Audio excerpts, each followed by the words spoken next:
इस साल का दूसरा चंद्र ग्रहण भाद्रपद महीने की पूर्णिमा पर लगने जा रहा है। ग्रहण को लेकर वैज्ञानिक दृष्टिकोण अलग है, लेकिन धार्मिक मान्यताओं के मुताबिक सूर्य ग्रहण की ही तरह चंद्र ग्रहण भी आपके जीवन पर कई तरह से असर डाल सकता है। ग्रहण की सूतक काल के दौरान कई चीजों को करने की मनाही होती है। धार्मिक मान्यताओं के अनुसार इनमें सावधानियां रखनी जरूरी है। तो आइए आपको बताते हैं कि इस साल का दूसरा चंद्र ग्रहण कब लगने वाला है और ये कितने समय के लिए लगेगा।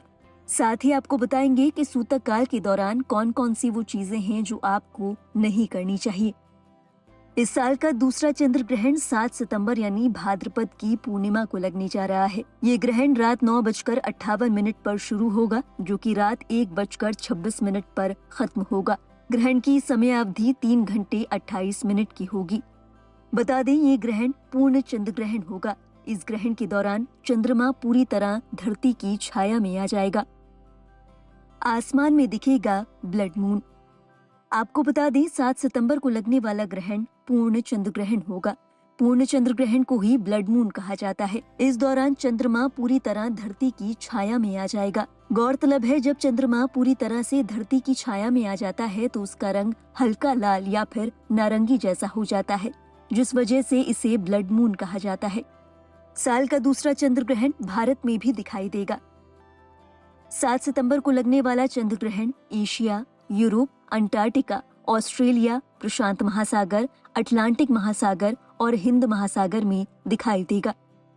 चूंकि ये चंद्र ग्रहण भारत में भी दिखाई देगा, जिसकी वजह से भारत में सूतक काल मान्य होगा। आपको बता दें, ग्रहण शुरू होने से 9 घंटे पहले सूतक काल लग जाता है। सूतक काल के दौरान कुछ चीजों को करने की मनाही होती है, वहीं कुछ चीजें करने से आपको लाभ मिल सकता है।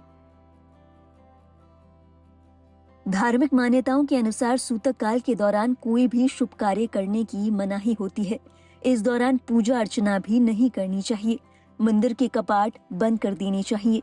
सूतक काल से पहले खाने पीने की चीजों में तुलसी का पत्ता डाल देना चाहिए। सूतक काल के दौरान ओम सोम सोमाय नमः का 108 बार जाप करना चाहिए। इस दौरान आप तुलसी का पत्ता मुंह में भी रख सकते हैं। चंद्र ग्रहण के दौरान मन को शांत रखने की कोशिश करें। कहा जाता है कि ग्रहण के दौरान कुछ खाना पीना भी नहीं चाहिए। इस दौरान गर्भवती महिलाओं को खास तौर पर सावधानी रखनी चाहिए। चंद्र ग्रहण के समय घर से बाहर नहीं निकलना चाहिए। खास तौर पर गर्भवती महिलाओं को चंद्र ग्रहण नहीं देखना चाहिए। बता दें, धार्मिक मान्यताओं के अनुसार इस ग्रहण की वजह राहु और केतु होती है। राहु केतु को छाया ग्रह कहा जाता है।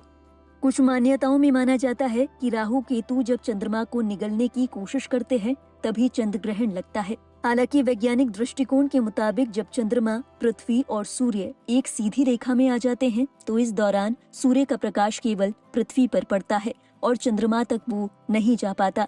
इसी घटना को चंद्र ग्रहण कहा जाता है।